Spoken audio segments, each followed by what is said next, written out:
Hey everybody, this is Amanda from Amanda's Budgets. I'm here to do a little chit-chatting. I have gotten a lot of messages about low-income budgeting, how I do what I do, and how did I get to my mindset, what changed my mindset on spending, and why I do what I do, how I do what I do. So let's go ahead and get into this. We are going to use this month as the example, because this month is almost over, right? I haven't done a budget video where I do my cash stuffing for my bills yet because I'm waiting on some particular news. Over the next few days, I'm going to be getting some news that is going to either change the path of my life for good, or it's going to not change anything. And then I'll make a video. But for now, let's go ahead and talk about the ultimate budgeting tool.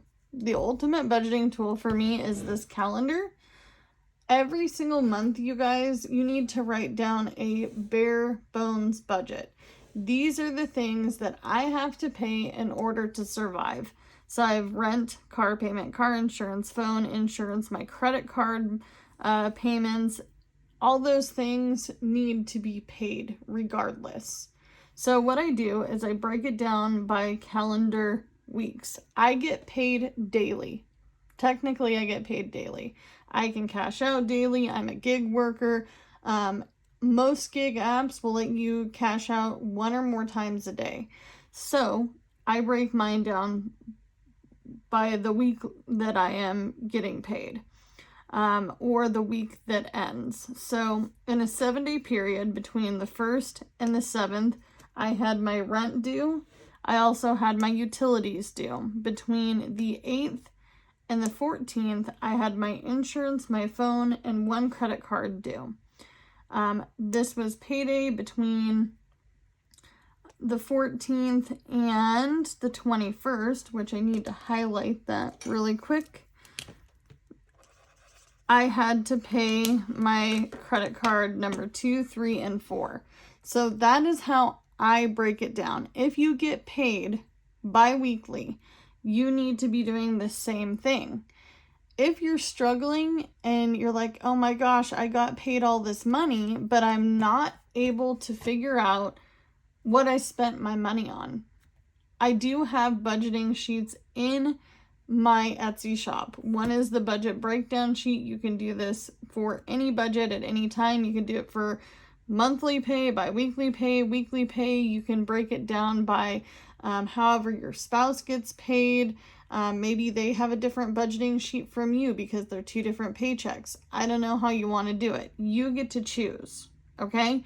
Everybody gets to choose their budgeting method.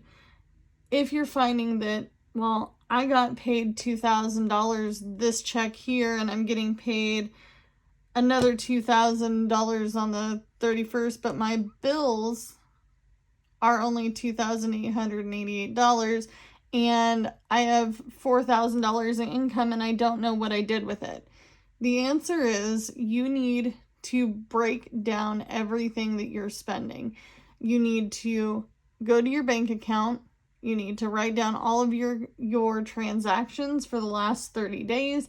I would start it at the end of a month.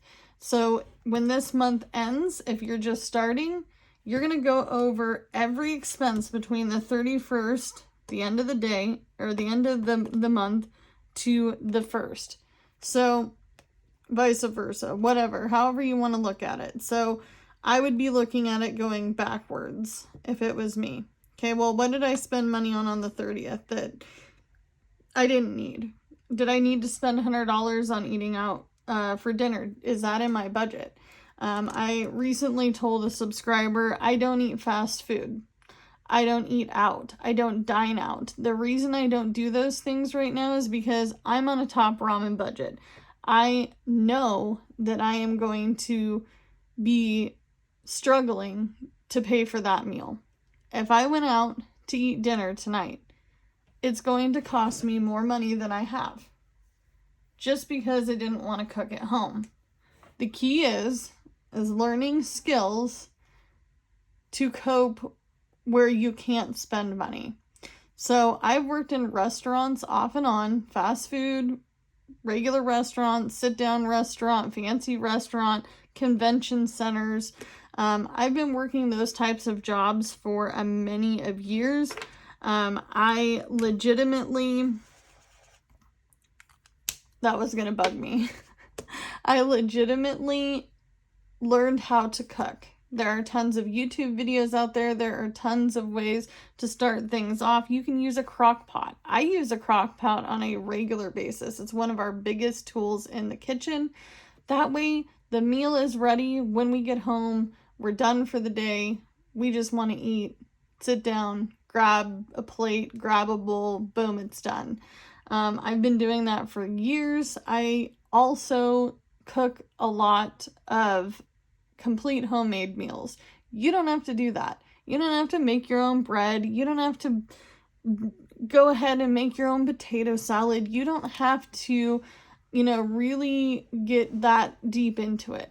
Eating at home means that you go to the grocery store with a plan. You make a plan to eat that food. I'm not saying that we are all good at making a meal plan. You don't have to meal plan. I don't meal plan. I don't like doing that. I just know that these are the things that I'm going to eat throughout the month. I don't buy too much produce. I don't buy too much dairy products. I don't buy too many eggs, things like that, because I know that those are fresh products and I'm going to buy them weekly as I need them. But I do a bulk shop at the beginning of the month, meaning that all of my bases are covered. If I want to do pizza night with the kids, I have frozen pizzas. If we're going to do taco night, I'm going to have taco stuff. If we're going to do salads, we're going to have our toppings, our dressings, things like that. Things that I keep on hand in pantry. You don't have to shop that way either. But if you're eating at a restaurant and you're like, oh, it's only $40. But I might be on a top ramen budget. I can't afford $40. I love the quote that Dave Ramsey states about buying things to impress people you don't even like. Okay? Let's talk about that. What does that really mean to you? When you hear that, what does that mean to you? For me, that means that I'm not going to go eat out with a friend for lunch because that's what the friend's expectation is.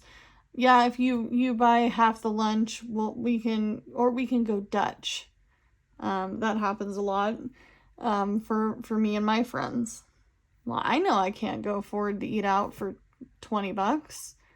I know that my husband and I can't go and have a date night and sit down at a restaurant table and pay $60 for a meal. It's not in my budget. You have to learn what is right for you and your budgeting. If you've broke down your monthly expenses, you've wrote down a budget and you're still over, you need to cut something out. Something has to go. You have to quit procrastinating, cut that sucker out. It's got to go. It's time for that eviction to happen with whatever you're spending your money on. I had a gal message me and she's like, but I budget for Hobby Lobby once a month.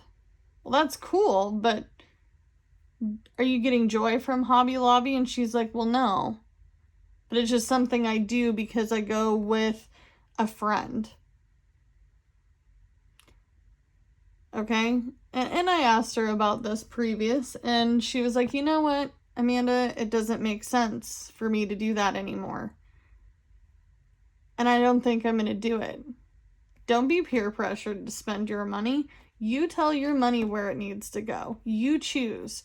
I go out with a friend to get my nails done. If I don't have the money to do it, and she goes to get her nails done, cool. Go get your nails done. I'm not going to get mad. I'm not angry at you. You do what you got to do. I'm going to do my nails when I can afford to do it. If I can't afford to do it anymore, I just don't do it. You guys have seen me with and without nails all the time. I don't believe in spending money to make yourself happy, because spending money does not make you happy at the end of the day. It brings me less happiness knowing that I had short-term happiness in buying something, and then at the end of the month, I'm struggling to pay something like a credit card. I'm having a hard time with my car payment, or I'm unable to pay my rent. Those things don't happen to me anymore. I do not grasp the concept of spending money like other people do, and that is okay. It's okay for me to be different from you, and it's okay for you to be different from me. But at the end of the day, if you're struggling to make it, you need to make a sacrifice. Maybe you don't have that subscription. If you don't use it on a regular basis, if I don't click into an app to watch, it's got to go. It's got to go. I only have Netflix and Hulu because I have them with my current phone provider. Would I pay for Netflix on a regular? No. There's not enough on there for me to watch. I watch 2 shows on Hulu. I watch 911 something or other, and I watch The Bear, and that's it. I don't watch anything else. I recently wanted to check out Paramount, so we got the week 7-day trial. Well, we're giving that trial a shot. We're going to see if there's enough on there for us to watch to make it beneficial. And yes, it's only $6, but if you had 10 subscriptions at $6, that's $60 a month. And if you're on a low income, that $60 means a lot. $50 means a lot. I was talking to Jamie from Jamie's Realistic Life, and I'm like, girl, $50 feels like $1,000 sometimes when you're on a low income. And that's okay. And it's okay to do a budget, fail a budget. It's okay to do a budget and then it not work out halfway through and you have to mend things. Budgeting is not perfect. It's a roller coaster. We are here for the ride together. You are not alone. You are not the only one overspending, not looking at things in the store. The prices have gone up. The gas prices has gone up, and you're still going to fill your car because you want that security and having that gas, but you only drive maybe 2 times a week or 3 times a week. Maybe you work from home and you don't need to fill your gas every week. Maybe you don't need to go on that vacation right now. Maybe you want to go to Disneyland, but you can't afford it in your budget because now things have gotten tight. I get it. I am literally trying to pull strings in my life right now, you guys. And I wish I could tell you more, but I haven't done a video for you guys for my budgeting yet because I'm waiting on news that it could possibly change the mapping of how my life goes. It really could. I'm hoping for the good news, but unfortunately, I have a long history path with finances. I was homeless. I was trying to purchase a property that wasn't legit, that was bad, never had a loan, never done anything like that in my life, made bad decisions, didn't contact people I should have, so on and so forth. That is a story in itself. And when I feel comfortable, I will share that story with you guys because it is really important. I lost my family, slept in my car. I did all these things because I have an eviction. Eviction that was through a court system that now shows on my rental record. No matter what I do, and this is really screwed up, and this is just how the system works, and it's unfortunate, and I don't believe in it, but I lost my home because I was low income and trying to keep up with the Joneses. I had a significant other that was not working at the time, an ex-significant other, my youngest son's dad. We were using cash to eat out. We were using cash to fund things that we could not afford. Video games, energy drinks.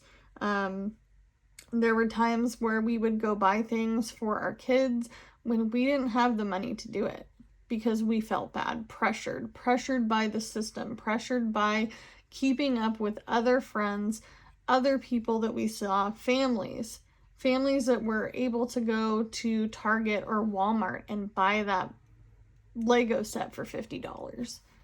I lost my really good job and I had to go back to fast food, and I was not prepared for that financially.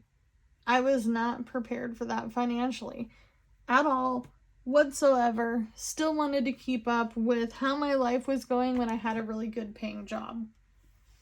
I have had moments in my life where I wish I could rewind. I wish I could rewind myself back to that eviction moment every single day because I'm a prisoner. I am a prisoner in my situation because of being a renter. I can't afford to buy right now because of the economy. I can't afford to buy right now. The housing prices in my area are absolutely insane. If I was to go try to get a regular stick-built home with an FHA loan, yeah, I can qualify for the loan, but it's not going to be at the amount I need. You don't have to go down this path. You don't have to get evicted and live a life where you're like, well, I need to prove myself as a renter to rent this cruddy apartment. You don't need to do that.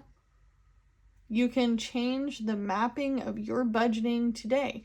You can choose to write down on any calendar. It doesn't have to be a happy planner. You don't need to go buy a $50 happy planner, a $30 happy planner. You don't need to go buy an Erin Condren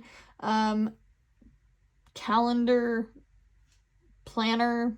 You don't need to go to Budget Mom and print off all these sheets and try to delegate things. And I'm not trying to say any of these people are bad people, and I'm not saying you can't do this in the future. I myself sell budgeting items on my Etsy shop. I'm not saying you can't buy it. I'm just saying you don't need it.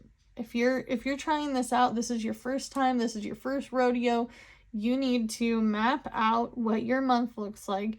You need to write down all your expenses, and you need to say, hey girlfriend, we don't need to go to Starbucks today. I make jokes on this channel about having an emotional support coffee because I love coffee, but I am not going to go spend $6, $7, $8, $9 on a coffee. I am not going to DoorDash a $8, $9 coffee plus a tip plus the fee. That coffee could cost me up to $20 for one coffee. I don't need to do that. I go to Amanda Saves a Lot of Bucks because Amanda Saves a Lot of Bucks is at home. She makes coffee at home.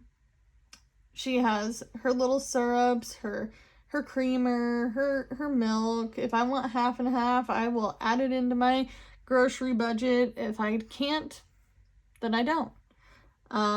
I have one thing I will say. If you are going out once a month to have one joy for yourself, you're on a low income, you're doing all of these budgeting things, and you're winning with your money, you're showing your dollars where to go, you have $5 of your own spending money, and you want to go get a small, what is that? We don't have it here, but Dunkin' Donuts. Maybe you want to get something small at Dunkin' Donuts. Take that win. Take it. When you're winning with your money, you're showing your dollars where to go. When you are winning with your budget, and you're like, yes, it's the 31st. If I did everything right the whole month, and I ended up having a little spending money, and you give yourself an allowance after your first month of budgeting, because that's what I did. I needed an allowance. I needed to treat myself on the 31st or the 30th, whatever month it's going to be that you start this. And I was like, you know what? I'm going to treat myself because I made it through this whole thing and everything was paid on time. I had a plan. I have sinking funds. I have things in the works. I made, for example, not saying I make this, I made $4,000. Say I made $4,000 and I was able to meet my bare bones budget plus my little expenses that I needed to survive throughout the month. My kids were taken care of, my dog is taken care of, my husband's taken care of, and I want to treat myself to buying something on Etsy. I'm going to do it. I'm going to do it because it's the end of the month and I held on to my money and I said, you know what? We won. We won this month. You can win with your budget. You can tell your dollars where to go. You've got this. Do what you can with what you got. And if it isn't enough, then make a new plan. Make a new plan. It's okay. It's okay to say, hey, I got to cut that. Or I need to add income to my month. That's me right now. I need to add the income. I'm always trying to add income to this month. I'm going to leave my Etsy link down below. If you're looking for budget breakdown sheets, if you need a no spend challenge, these are all only $2 in my shop. Check it out. Spend $2, get a budget breakdown sheet, reprint that sucker however many times you need to recreate that budget. And I'm going to tell you this as a little snippet before I end this video. I write my budget out 4 or 5 times before I even show it to you guys. Bye.